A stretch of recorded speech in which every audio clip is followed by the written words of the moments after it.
C'est la raison pour laquelle ils n'ont jamais été capables de faire de low-cost leisure carrier, c'est-à-dire d'équivalent EasyJet, etc. À cause des problèmes de statut, donc ils ne pouvaient pas se dépêtrer parce qu'on les avait laissés s'enquister comme des entreprises publiques.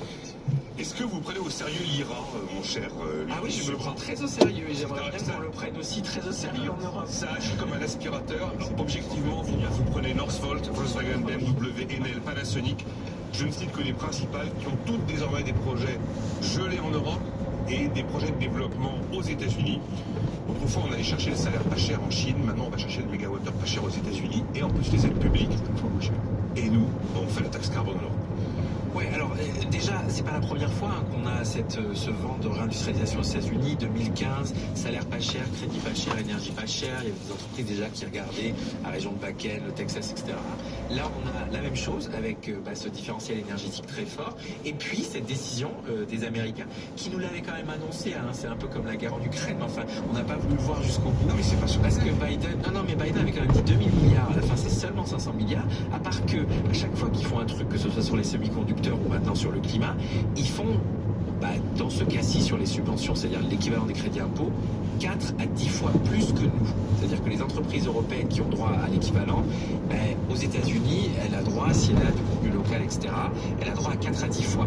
Et donc ça pose un vrai sujet parce que c'est pas vraiment comment dire, c'est pas une annonce très amie des États-Unis vers l'Europe à un moment où on est quand même dans le fond du trou énergétique et qu'on sait déjà que les États-Unis nous font des gros bisous pour nous refiler leur gaz liquéfié qui, by the way, est 2,5 fois plus émetteur de CO2 qu'un mètre cube de gaz qui arrive de Suède, je sais pas tout. Et donc c'est vrai que l'IRA c'est hyper important parce que à la base c'est contre les Chinois, ça montre, c'est un peu comme Trump et sa guerre commerciale, à part que là c'est beaucoup plus malin parce que c'est fait par des démocrates qui détiennent et l'administration et qui ont des vrais lobbyistes pour travailler sur la création de richesse.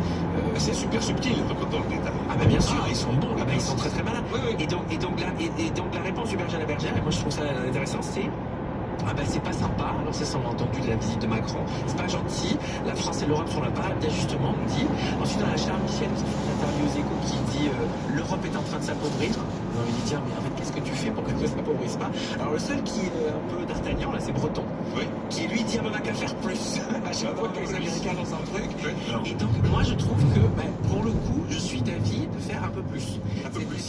Je pense que en fait il faut pas compter sur le fait, et on parlait de la taxe carbone aux frontières, pareil, les Allemands comptent sur le fait que la taxe carbone c'est pas grave parce qu'on va faire un club climat avec les États-Unis.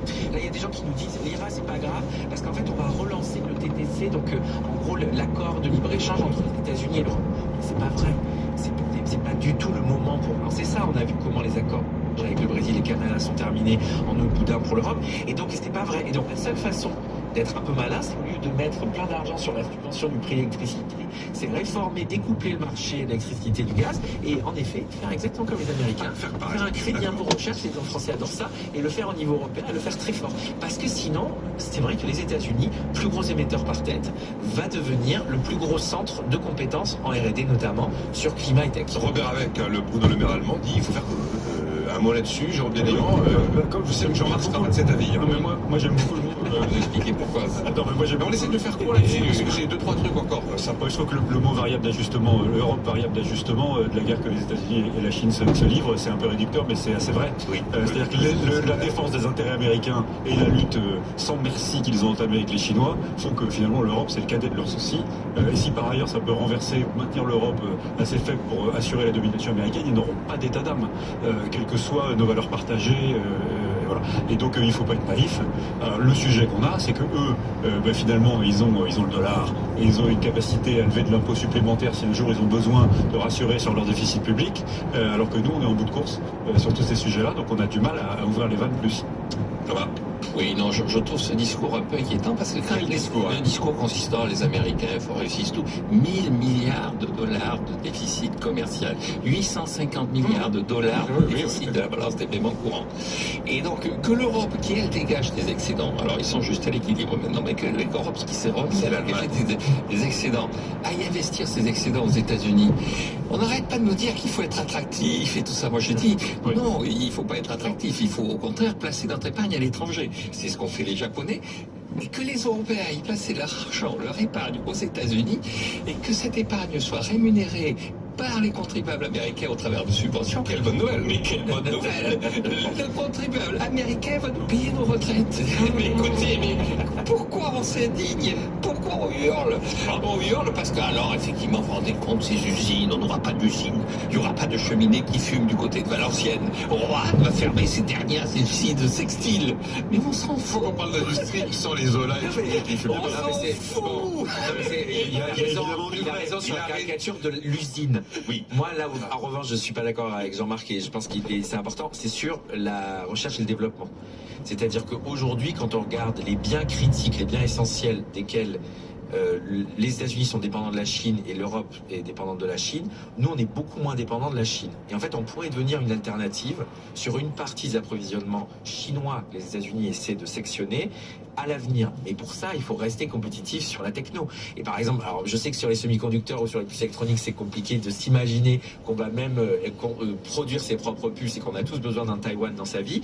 Mais moi, c'est vrai que au-delà des cheminées qui fument, j'ai un peu peur qu'une partie des brevets, une partie de la techno de pointe sur le nexus climat-technologie soit aux mains des Américains et que nous, on se retrouve un petit peu dépourvus de... Alors, je suis d'accord. Quand on regarde la liberté de circulation, la liberté commerciale, les gens sont obsédés par le libre-échange des marchandises.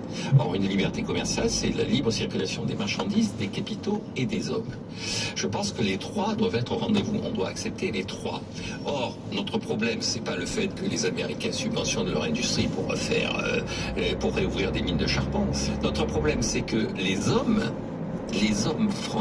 européens, le brain drain continue vers les États-Unis. Et le véritable enjeu,